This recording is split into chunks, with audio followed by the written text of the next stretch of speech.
Is cow milk not good for human health? Is cow's milk as bad as they make it? If we stop drinking milk, we will improve our health and the health of the planet.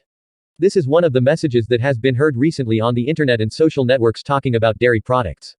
With or without scientific basis. Let's go through the parts. Milk, no matter what, provides mammals with all the energy and nutrients they need for a variable period after birth. But it is also a staple food for children. They also provide a wide variety of high-quality nutrients for childhood, adolescence and youth. Among other things because it offers a good balance between protein, lipids, minerals and carbohydrates. Hard to find in other foods. Plenty of protein and calcium. Not only that. The quality of protein in our diet depends on the supply of essential amino acids. That is, things that our bodies cannot synthesize and therefore we have no choice but to digest through food. Milk and its derivatives are a source of easily digestible protein that provides all the essential amino acids. That is why they are considered high-quality protein. And what about alternatives? Doesn't oat milk, or soy milk, for example, offer the same? In the case of so-called milk of plant origin, according to community regulations, the term milk can only be used if it is animal. The amount of protein is reduced. In addition to soybeans, they are deficient in some essential amino acids. As if these arguments are not enough, it turns out that milk and dairy products also offer one of the most important sources of calcium in the diet. Not only because of the quantity, but also because it is uniquely bioavailable or easy to absorb. Eating 3 servings of dairy a day is considered to provide 65 to 75% of the recommended calcium. Hard to find in other foods. Needless to say, they provide other minerals such as potassium, magnesium, zinc and phosphorus. Is skimmed and lactose-free better? At the moment, if the problem is neither protein nor calcium, then will milk fat and lactose, the main sugar in milk, be the bad guys in the movie?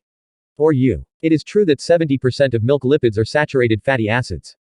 But, of these, about 11% are short chain, meaning they are easily digested. To eliminate this, milk fat is also a source of essential fatty acids that the human body cannot make from other substances and therefore should be eaten through diet.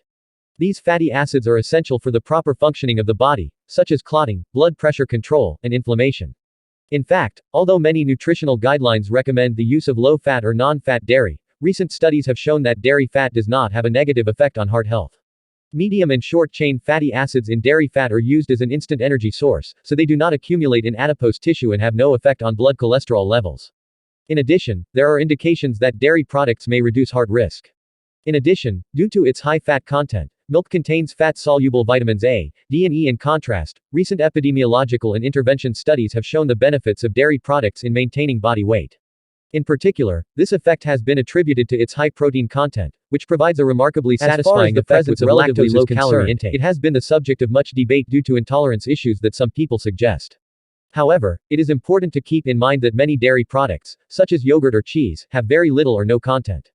Therefore, lactose-intolerant people can eat them without any pain. Children with strong bones, adults without osteoporosis. Recent research on dairy has made it possible to identify the health benefits of its nutritional value. Among other things, we know that the calcium in milk is easily absorbed due to the presence of vitamin D, lactose and protein fragments. That is why the inclusion of dairy products in our diet helps in proper growth of bones during development and prevents osteoporosis in youth. Other protein fragments produced during the gastrointestinal digestion of dairy may be useful in defending against infection or in preventing oxidation in the body. Milk consumption has also been linked to a lower risk of high blood pressure. No other mammal does that, and other myths. Despite these benefits, we get a lot of conflicting information about whether the use of milk and dairy products is really good for our health. Perhaps the broadest message is that the use of milk in adolescence is neither natural nor necessary, as no other mammal does. Of course, this position is as valid as no other mammal grows or cooks vegetables, which improves its nutritional properties and taste and texture. Nor, of course, does he invent recipes that are part of his tradition and culture. But that's not why we stop doing it. Or if. It has also been reported that dairy consumption can be harmful to heart and heart disease, that it stimulates the production of mucus and even causes acne. However, none of this has been proven in scientific studies. If not for health reasons, should we stop drinking milk to reduce our carbon footprint? It is true that plant products produce less carbon footprint than animals. But we must also consider the properties of the nutrients we are about to change and how they are used by our bodies. In that sense, we would do a great favor on the planet by using local products instead of imported products, instead of wasting food, or eliminating the group of food with the best nutritional quality from food. In short, within a balanced diet, milk and dairy products are essential nutrients for the nutrients they provide in terms of their caloric intake. They offer an unparalleled source of calcium, high-quality protein and vitamins. Objectively, it is only permissible to abstain from milk and dairy products in people who are allergic to milk protein.